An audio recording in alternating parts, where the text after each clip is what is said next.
윤석열 대통령이 대한민국 대통령 중 처음으로 현직인 상태에서 체포영장을 받아들게 됐습니다. 현직이어도 체포를 피할 수 없는 내란 수괴죄로 법원이 영장을 발부한 겁니다. 특히 법원은 죄를 범했다고 의심할 만한 상당한 이유가 있다고 판단했습니다. 하지만 윤 대통령은 이마저도 인정하지 않겠다는 입장입니다. 윤 대통령의 변호사는 군사작전 하듯 영장을 청구했다며 불법 체포영장이라고까지 했습니다. 국회의원 불법 체포를 위한 반헌법적 계엄 군사작전을 직접 지휘한 혐의를 받는 대통령 쪽에서 할 말은 아니란 지적이 나오는데 먼저 영장 발부 소식부터 심가은 기자입니다. 비상계엄을 선포합니다. 12.3 내란 사태 후 28일이 지난 오늘 윤석열 대통령에 대한 체포영장이 발부됐습니다. 현직 대통령에 대한 체포영장이 나온 건 헌정사상 처음입니다. 내란 수괴와 직권남용 권리행사방해 혐의를 받는 윤 대통령은 지난 18일과 25일 그리고 29일 세 차례에 걸친 공수처의 출석 요구에 응하지 않았습니다. 세 번째는 사실상 최후 통첩이었습니다. 공수처는 이에 강제 수사가 불가피하다며 어제 서울 서부지방법원에 체포영장을 청구했습니다. 법원은 정당한 사유 없이 출석 요구를 받아들이지 않았다는 점을 인정해 체포영장을 발부했고 윤 대통령이 칩거 중인 서울 한남동 관저에 대한 수색영장도 발부했습니다. 법원이 영장에 적시한 죄목은 내란 수괴, 비상계엄 해제 의결을 막으려 국회를 봉쇄하고 위헌 위법한 포고령을 발령하는 등 국헌문란을 목적으로 폭동을 일으켰다고 의심할 만한 상당한 이유가 있다고 본 겁니다. 윤 대통령 측은 공수처가 내란에 대한 수사권이 없다고 주장하고 있는데 법원의 영장 발부로 공수처와 경찰로 이뤄진 공조본의 수사는 더 탄력을 받을 걸로 보입니다. JTBC 심가은입니다. 자, 이제 주목할 건 공수처가 언제 체포영장을 집행할 것인가입니다. 또 경호처에 둘러싸인 윤 대통령이 체포를 거부할 경우 공수처가 어떻게 대응할지도 역시 관심입니다. 공수처에 나가 있는 취재 기자 불러서 물어보겠습니다. 자, 박현주 기자, 이 체포영장이 발부되면 바로 집행에 나서는 거 아니냐는 관측이 많았는데 오늘은 집행을 안 하는 겁니까? 네, 일단 당장 체포영장 집행에 나서지는 않을 걸로 보입니다. 지금 이 시간까지도 공수처는 경찰과 언제, 어떻게 영장을 청구할지 논의하고 있습니다. 헌정사상 처음 있는 현직 대통령에 대한 체포영장 청구인 만큼 신중을 기하고 있는 걸로 보입니다. 논의 과정이 길어지진 않을 것 같습니다. 체포영장 유효기간이 7일, 그러니까 다음 주 월요일까지입니다. 윤 대통령이 거부하고 대치에 나서게 되면 영장 집행에 하루 이틀이 더 걸릴 수가 있어서 이르면 내일쯤 집행에 나설 수도 있습니다.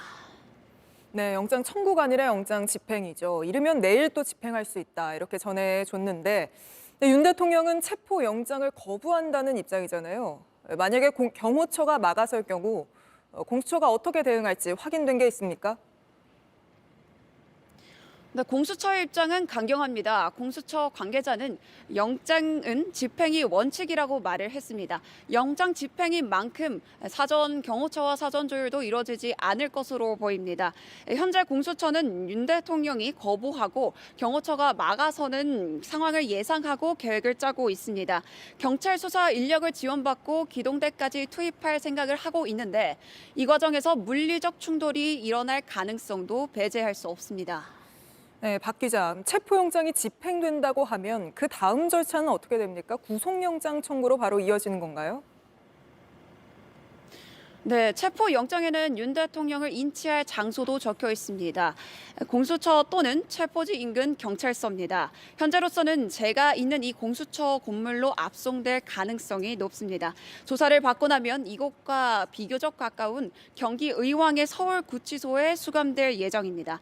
체포를 하면 48시간 동안 이 신병을 확보할 수 있는데 그 안에 공수처가 구속영장을 청구할 거란 관측도 나옵니다. 지금까지는 체포영장 집행을 전제로 한 절차였는데 만약에 체포영장 유효기간인 다음 달 6일까지 집행을 하지 못하면 법원에 체포영장을 다시 청구를 해서 발부받는 방식을 택할 걸로 보입니다. 지금까지 공수처에서 JTBC 박현주입니다. 전해드린 것처럼 공수처가 체포영장을 집행하러 갔을 때 대통령 경호처가 막아서느냐도 관건입니다. 이에 대해 오늘 경호처는 적법한 절차에 따라 경호 조치가 이루어질 거라고 짧은 입장만을 냈습니다. 압수수색을 막아섰던 것처럼 이번에도 쉽게 응하지 않을 거란 해석이 나옵니다. 강희연 기자입니다. 대통령 경호처는 체포영장 발부 직후 적법한 절차에 따라 경호 조치가 이루어질 거라고 밝혔습니다. 원론적인 입장이지만 결국 윤석열 대통령의 경호에 집중하겠다는 걸로 풀이됩니다. 경호법상 경호란 경호 대상자의 신체에 가해지는 위해를 방지 제거하고 특정 지역을 방비하는 등의 모든 안전 활동으로 정의됩니다. 만약 경호처가 영장 집행을 위해로 판단할 경우 경호법을 근거로 막아설 수 있는 겁니다. 경호처가 공수처의 한남동 관저 진입 자체를 막을 수도 있습니다. 최근 경호처는 군사상 비밀을 요하는 장소는 책임자 승낙 없이 수색할 수 없단 형사소송법 등을 근거로 경찰의 3차례 압수수색을 모두 막았습니다. 이를 근거로 1급 보안시설에 해당하는 관저 출입도 제한할 수 있습니다. 다만 양측 모두 물리적 충돌까지 가는 건 부담스러워하는 걸로 전해지는 만큼 극단적 상황은 피할 걸로 보입니다. 경호처가 대통령의 직속 기관인 만큼 현재 지휘 감독 권한은 최상목 대통령 권한대행에게 있습니다. 최 대행이 직접 나서 양측을 조율해야 한다는 의견이 나오는 이유입니다. 야당은 최 대행을 압박했습니다. 최상목 권한대행에게 요구합니다. 대통령 경호처를 비롯한 관계기관에 내란 수사에 적극 협조할 것을 명령하십시오. 하지만 윤 대통령 측이 공수처의 체포영장은 불법 무효란 강경한 입장을 보이고 있는 만큼 최 대행이 직접 나서긴 어려울 거란 관측이 나옵니다. JTBC 강현입니다. 하지만 압수수색과 달리 대통령 경호처가 대통령에 대한 체포영장 집행을 막을 법적인 근거 또 명분은 전혀 없습니다. 저희가 법률 전문가들을 취재해보니 문을 부수고 들어가도 문제될 게 없다며 경호원들이 이를 방해할 경우 공무집행 방해 혐의로 현행범 체포될 수도 있다고 입을 모았습니다. 정혜성 기자입니다. 윤석열 대통령 체포영장을 발부받은 공수처는 집행이 원칙이라고 강조했습니다. 대통령 경호처와 협의 없이 강제 구인에 나설 뜻도 밝혔습니다. 체포영장 집행 때 일정을 조율할 것이냐는 물음에 통상 그렇게 하지 않는다고 답한 겁니다. 그동안 대통령 경호처는 경찰의 압수수색을 3차례 막았습니다. 공무상 비밀을 필요로 하는 장소는 책임자 승인 없이 압수수색을 할 수 없다는 근거를 댔습니다. 하지만 체포영장 집행을 막을 법적 근거는 없습니다. 압수수색과 달리 제한할 수 있는 명분이 전혀 없습니다. 당연히 체포나 구속영장에 의해서 집행을 하는 거에 대해서는 어느 누구도 막을 수가 없죠. 특히 경호원들이 체포영장 집행을 방해할 경우 현행범으로 체포될 수 있습니다.